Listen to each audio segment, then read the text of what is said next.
My teenage daughter pretended to be 20 online so she could build a serious relationship with a 23-year-old man by catfishing him. This generation is completely whack. I remember being 14 and still having braces and wearing ugly blue eyeshadow to school every day. But this was before social media, so all of my friends were just as ugly as me. But on my daughter's 15th birthday, we went out to Chili's, and what she wore was shocking. Not because it was anything crazy revealing. It was just a corset top and some cargo pants. But it made me realize the pressure she had to grow up faster. She even did her makeup, and I swear my baby Annalise looked 23 years old. And as we sat down, the waiter began to flirt with her. I wasn't really paying attention because I figured she'd turn him down or just act really shy. But in the corner of my eye, I saw her batting her eyes and looking up at him with a single finger twirling her hair. Motherly rage flooded my system. I literally saw the bulge in his pants. Hey, do you guys have a birthday candle with the number 15? Because that's how old my daughter is turning today. Luckily, the guy went super red and started stammering. So I knew that he had simply been blindsided, and we even got switched to a new waiter. As for my daughter, I didn't want to ruin her birthday. So I let her change the topic and we just talked about something else. But when she woke up the next day, I asked her what the F she thought she was doing. That she could wear what she wanted, but there was no way I'd ever let her date anyone over the age of 17. She did that teenage angst thing where they pinch the bridge of their nose and roll their eyes,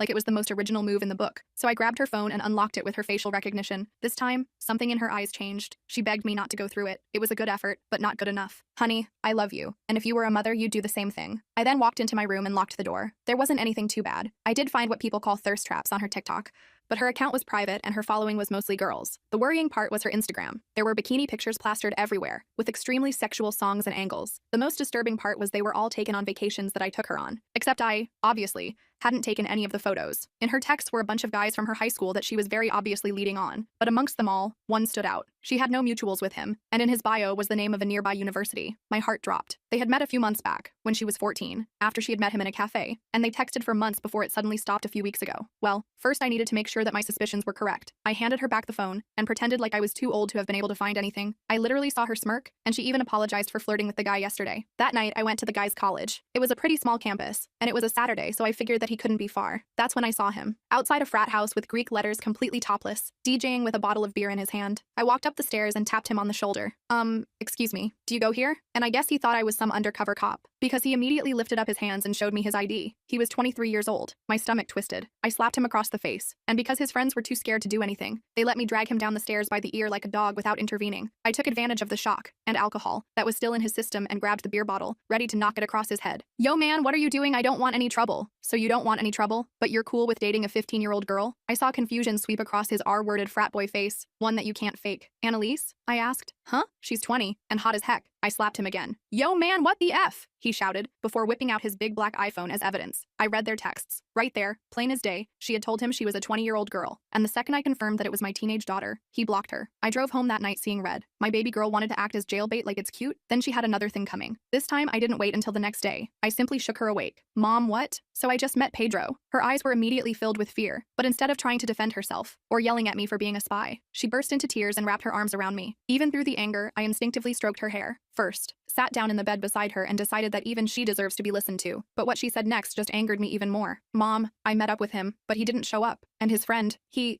was then interrupted by bursting into tears again. I thought he was a good person, Mom. I'm sorry. It didn't take long to piece together what she was saying. Someone had stolen my daughter's innocence and I was going to make them pay. I circled the university pool area the following evening, keeping a safe distance while recording the friend, Marcus's predatory routine through my phone's zoom lens. He leaned in close to a petite blonde girl who couldn't have been more than 18, whispering something that made her giggle nervously, her cheeks flushing. His hand slid from her back to her waist with practiced ease, pulling her closer as if testing boundaries. I zoomed in, capturing every moment of his calculated manipulation, my blood boiling as I recognized the same tactics Annalise had described. The blonde's friend approached, looking concerned, and Marcus immediately switched his demeanor like flipping a switch, stepping back slightly and adopting a casual, almost brotherly stance. The performance was Oscar-worthy. As soon as the friend wandered back to the snack table, he was right back at it, this time offering the girl another drink from a silver flask he pulled from his pocket. My stomach churned violently as I watched him add something to her cup when she glanced away at a commotion by the diving board. This was the exact playbook he'd used on Annalise. I'd seen enough. I pocketed my phone and marched toward them, channeling every ounce of maternal fury in my 5'6" frame. Just as I approached, a burly fraternity brother with a crew cut stepped directly into my path, his muscled arms crossed over his chest. Hey, you don't look like a student, he said, eyeing my mom jeans and sensible shoes with suspicion. Who are you with? I hadn't planned for this obstacle. I'm looking for my nephew, Pedro Martinez, I improvised, forcing a casual smile. He told me to meet him out here. The guy's eyes narrowed skeptically. Pedro Alvarez? He's inside. Great, thanks, I said brightly, attempting to step around him, but he shifted to block me again, his movement fluid despite his size. Actually, why don't I take you to him? He gripped my arm firmly, not enough to hurt, but enough to make it clear I wasn't getting past him alone. I glanced back at Marcus, who was now leading the blonde girl toward a side door of the house, his hand possessively on the small of her back. My window of opportunity was closing fast. Fine, I conceded, allowing myself to be escorted back inside the crowded, beer-soaked house. The frat brother guided me through rooms packed with dancing students, his hand still firmly on my arm. When we reached the kitchen, Pedro was nowhere to be seen among the beer pong players and couples making out against the refrigerator. Looks like he stepped out, the guy said, his tone making it clear he knew I'd invented the connection. Maybe you should come back another time. I nodded, feigning defeat,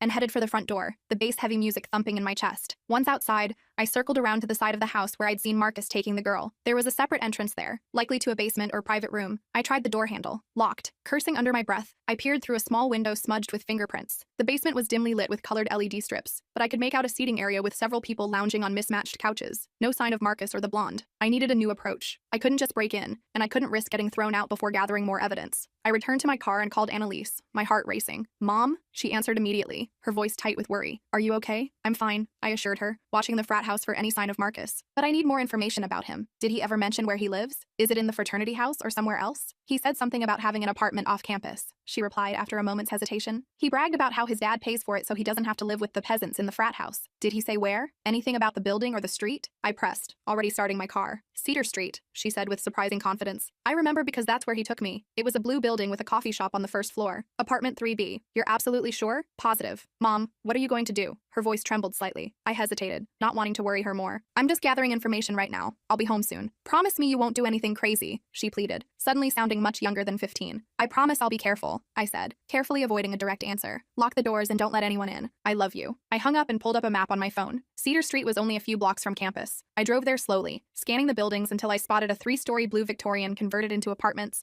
with a darkened coffee shop on the ground floor. I parked across the street and waited, watching the entrance, the car's heater barely cutting through the evening chill. My plan was simple: confront Marcus directly, record the conversation, and get him to admit what he'd done to Annalise and other girls. It wasn't foolproof, but it was all I had. Around midnight, a group of people approached the building, laughing loudly and passing a bottle between them. Through my car window, I recognized Marcus's athletic build among them, his arm wrapped possessively around the blonde girl from the pool. She was stumbling slightly, leaning against him for support, her movements uncoordinated in a way that seemed more than just hammered. 3 other guys followed them, their raucous laughter echoing in the quiet street. My heart raced with renewed anger. This wasn't just about Annalise anymore. That girl was in danger right now. I got out of my car and crossed the street, approaching the group as they reached the building entrance. Marcus, right? I called out, my voice steady despite my racing pulse. He turned, confusion crossing his face as he tried to place me in the dim streetlight. Do I know you? No, but I know you, I replied, stepping closer until I could smell the whiskey on his breath. I'm Annalise's mother. His expression shifted from confusion to recognition to fear in quick succession. The blonde girl looked up at him through unfocused eyes. Who's Annalise? She mumbled, her words slurring together. Nobody, Marcus said quickly, then turned to his friends. Guys, take Brittany upstairs. I'll handle this. One of the other men took the blonde's arm, but I stepped forward, blocking their path. Brittany, do you know these men? I asked her directly, trying to make eye contact. She blinked slowly, swaying slightly. Marcus is in my psych class. We're having an after party. She's fine, Marcus snapped, irritation flashing in his eyes. Just had a few drinks. Mind your own business. Like you minded your own business when you drugged my 15-year-old daughter? I kept my voice low but intense, watching his friends' reactions. His friends exchanged uncomfortable glances. Yo, Marcus, what's she talking about? One of them asked. A tall guy with a baseball cap pulled low over his eyes. She's crazy, Marcus insisted, his casual demeanor slipping. I don't know any 15-year-olds. I pulled out my phone and showed them the screenshot I'd taken from Pedro's Instagram, a photo of Marcus with his arm around Annalise at what looked like a campus cafe. This is my daughter. She's 15. You gave her a drugged drink and tried to assault her 2 weeks ago. The atmosphere changed instantly. One of Marcus's friends let go of Brittany's arm and stepped back, his expression troubled. Dude, is that true? He asked Marcus, who was now visibly sweating despite the cool night air. Of course not, Marcus sputtered,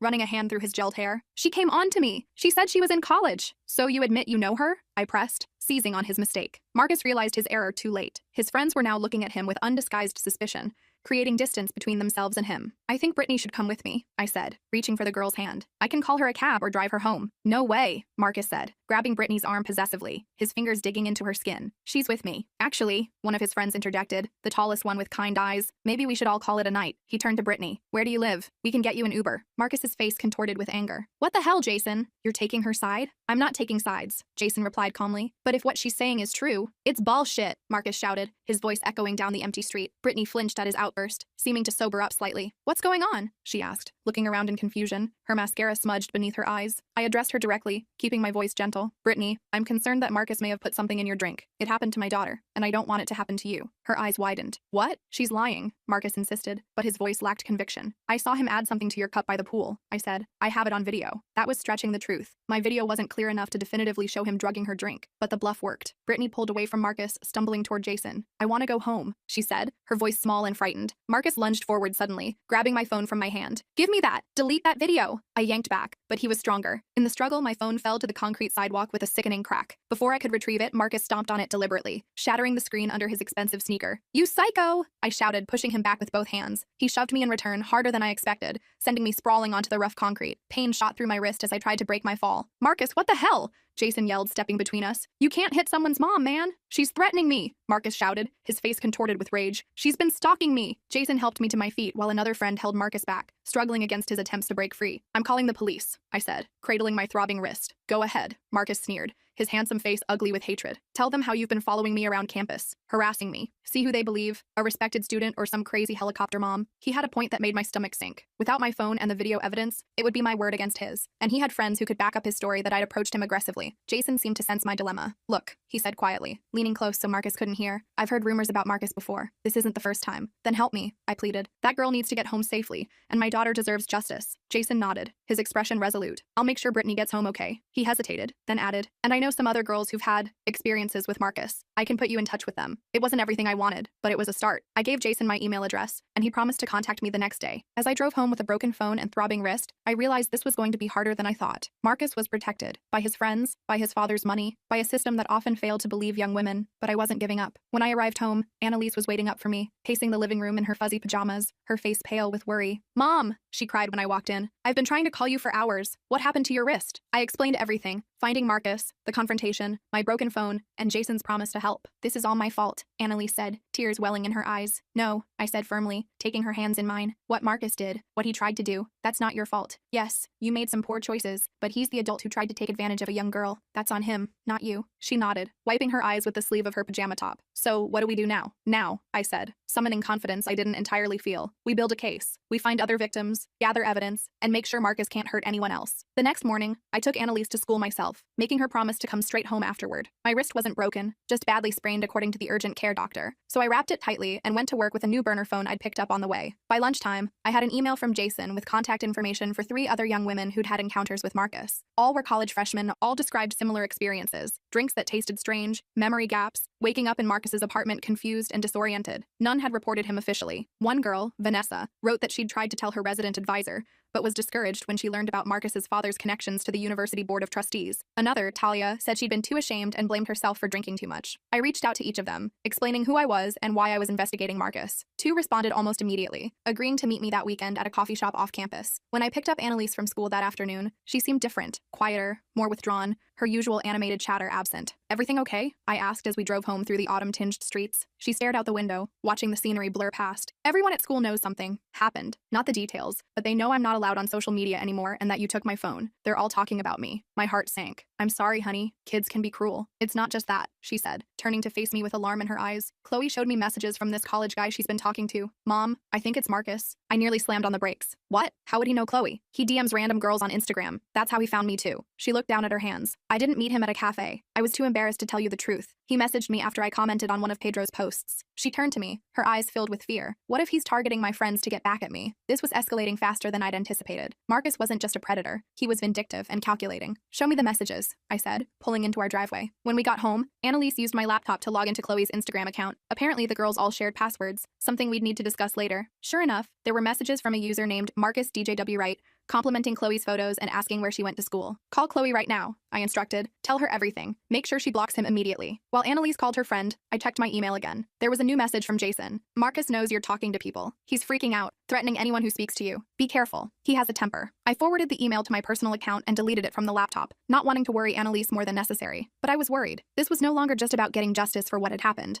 It was about protecting Annalise and her friends from further harm. The next day, I met Vanessa and Talia at the coffee shop as planned. Both were barely older than Annalise, young women just starting their college experience, already traumatized by someone who should have been their peer. I never reported it because I was drinking underage, Vanessa explained, her hands wrapped tightly around her mug of chai latte. And I willingly went to his apartment. I thought no one would believe me. Same, Talia nodded, tucking a strand of dark hair behind her ear. Plus, everyone knows his dad is on the board of trustees. Marcus always brags about how he can get away with anything. Not anymore, I said firmly. Together, our stories are stronger. Would you be willing to make official statements if it came to that? They exchanged nervous glances. I don't know, Vanessa said, her voice barely above a whisper. What if he retaliates? He knows where I live. We're in the same dorm building. And what about our parents? Talia added. Mine would call me if they found out I was at a frat party. I understood their fears all too well. These were the same reasons so many young women never reported their assaults. The same reasons predators like Marcus continue to operate with impunity. What if we could prove a pattern? I suggested. If we find enough women willing to share their experiences, even anonymously at first, it would be harder to dismiss. They seemed unconvinced, but agreed to think about it and to put me in touch with others they knew who might have had similar experiences with Marcus. As I was leaving the coffee shop, my phone buzzed with a text from an unknown number. Back off or your daughter's private photos go public. You have 24 hours. My blood ran cold. The private photos could only be the ones Annalise had taken for Pedro, the ones stored in her hidden photo vault that I'd glimpsed on her phone. Somehow Marcus had accessed them. I called Annalise immediately. Mom? She answered, sounding groggy. She'd been napping after an emotionally exhausting few days. Annalise, did you ever send those photos from your hidden folder to Pedro or anyone else? What? No, she exclaimed, suddenly alert. I mean, I sent a couple to Pedro, but not the worst ones. Why? Which device did you use to take those photos? Your current phone or an older one? My old phone mostly, but they should have transferred when I got the new one. Why are you asking this? The pieces clicked into place. Where is your old phone now? I don't know. Probably in my desk drawer somewhere. I haven't used it since I got the new one for Christmas. Find it, now, and don't turn it on. I raced home, my mind spinning with possibilities. If Marcus had somehow gotten access to Annalise's old phone, or if Pedro had shared the photos she'd sent him, we were dealing with a whole new level of threat. When I arrived, Annalise was tearing apart her room looking for the old phone, clothes and books scattered across the floor. I can't find it, she said, panic evident in her voice.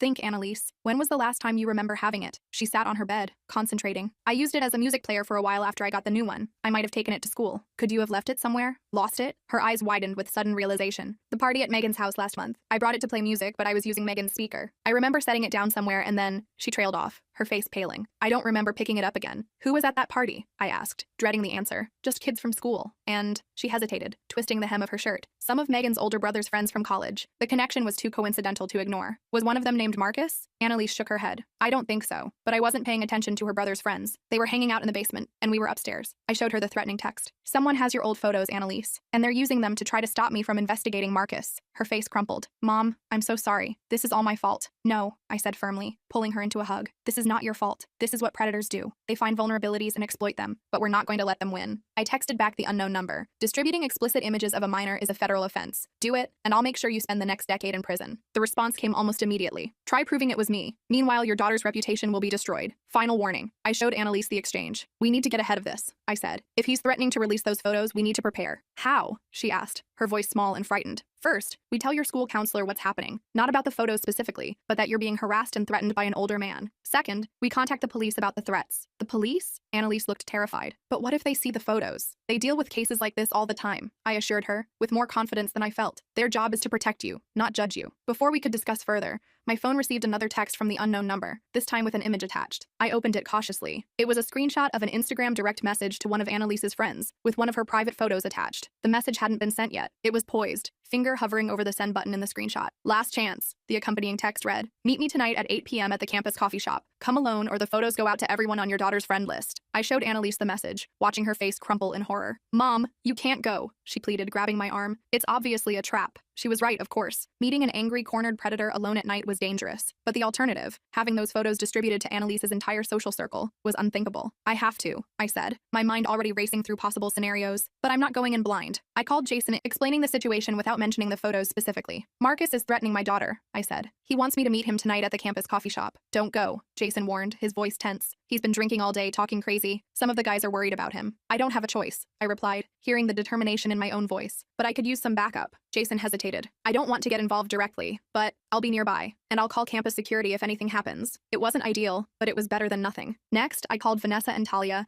asking if they'd be willing to be in the area as witnesses. They agreed, reluctantly. Finally, I prepared Annalise for the worst-case scenario. If those photos do get out, I told her, holding her shoulders gently, we'll face it together. It won't be easy, but it won't be the end of the world either, and we'll make sure everyone knows knows who's really responsible. She nodded, tears streaming down her face. I wish I could take it all back. The photos, the lies, everything. I know, honey. I hugged her tightly, breathing in the familiar scent of her strawberry shampoo. But we can't change the past. We can only deal with what's happening now. At 7:30 p.m., I drove to campus, my heart pounding against my ribs. I'd prepared as best I could. I had a new phone with recording capabilities. Vanessa and Talia would be at a table nearby, and Jason had promised to keep an eye on the situation from outside. I'd also left a sealed envelope with Annalise, containing printouts of all the evidence I'd gathered about Marcus, with instructions to take it to the police if I didn't return by 10 p.m. The campus coffee shop was busy with students studying for midterms, providing some security and numbers. I chose a table near the back, positioning myself so I could see the entrance but also had a clear path to the emergency exit if needed. At exactly 8 p.m., Marcus walked in. He looked terrible. Unshaven, bloodshot eyes, clothes rumpled as if he'd been wearing them for days. He spotted me immediately and made his way to my table, dropping into the chair across from me with casual arrogance. "You should have minded your own business," he said without preamble, his voice low and threatening. "My daughter is my business," I replied evenly, meeting his gaze. "And so are all the other girls you've drugged and assaulted." He leaned forward, the smell of whiskey heavy on his breath. "You have no proof of anything. It's your word against mine. And trust me, at this school, my word carries a lot more weight than yours. Is that why you're threatening to distribute child pornography? Because you're so confident in your position?" His eyes narrowed. "I never said anything about pornography. You have no proof I sent those texts." "I don't need proof," I said, keeping my voice steady despite my racing heart. "I just need people to start asking questions. And they already are, Marcus. Vanessa, Talia, Brittany, Jason, they're all talking. How many others are there? How long before one of them goes to the police?" I could see the calculation in his eyes, the realization that his carefully constructed world was beginning to crumble. "What do you want?" he finally asked, his voice barely audible over the coffee shop chatter. "I want you to leave my daughter alone, leave her friends alone, and get help before you hurt someone else." He laughed bitterly. "That's it? A slap on the wrist and a promise to be good?" "No," I said, meeting his gaze directly. "That's just the beginning. I also want you to tell me exactly what happened the day Annalise came to your apartment." His expression darkened. "Nothing happened. She showed up looking for Pedro. I gave her a drink. We talked. Then Pedro called her, freaked out about her age, and she left. End of story." "You drugged her drink," I pressed, watching his face for any reaction. "I didn't substance anyone," he snapped, too loudly. A few nearby students glanced our way. He lowered his voice. "Look, even if I did, which I'm not saying, nothing happened. She left. No harm, no foul. Intent matters, Marcus. You intended to assault my 15-year-old daughter. She said she was 20, he hissed, a vein pulsing in his forehead. "Everyone lies about their age. It's not my fault she looked older." I leaned forward. "Here's what's going to happen. You're going to delete any photos you have of my daughter. You're going to stay away from her and her friends. And you're going to get counseling for your issues with women." He snorted. "Or what? Or I go public with everything I know. I've already spoken to multiple women who've had similar experiences with you. I have screenshots of your threats, and I have a daughter who's willing to tell her story. No one will believe you," he said, but I could hear the uncertainty in his voice. "Maybe not at first," I conceded, "but once one person speaks up, others follow. How many victims do you have, Marcus? 5? 10? How many will it take before someone listens?" He stared at me for a long moment, then abruptly stood up. "This conversation is over." As he turned to leave, I called after him. "I meant what I said about those photos. Distribute them, and I'll make sure you face federal charges." He paused, his back stiffening, then continued walking without looking back. I watched him leave, my hands shaking under the table. I wasn't sure if I'd gotten through to him or just made things worse, but at least I'd stood my ground. Vanessa and Talia approached my table as soon as Marcus was gone. "Are you okay?" Talia asked. He looked really angry. "I'm fine," I assured them. "Did you record any of that?" Vanessa nodded, showing me her phone. "Got most of it." He basically admitted to drugging drinks, even if he tried to walk it back. It wasn't a full confession, but it was something. Another piece of evidence to add to our growing collection. Outside the coffee shop, Jason was waiting by my car. "That was intense," he said. "I was ready to call security when he stood up like that." "Thank you for being here," I said sincerely. "All of you. I know it wasn't easy." "What happens now?" Jason asked, his breath visible in the cool night air. I took a deep breath. "Now we wait and see if he backs down or escalates, and we keep building our case, finding more women who are willing to speak up." As I drove home, I felt a strange mix of fear and determination. Marcus was dangerous, cornered, and unpredictable, but he was also exposed now, his behavior under scrutiny for perhaps the first time. When I arrived home, Annalise was waiting anxiously by the window, her silhouette visible through the curtains. "Mom!" she cried, running to hug me. "What happened? Did he agree to delete the photos?" "Not exactly," I admitted, "but I think I scared him. And more importantly, we have allies now. Other women he's hurt who are willing to speak up." Annalise pulled back, her expression serious. "I want to speak up too. If he releases those photos,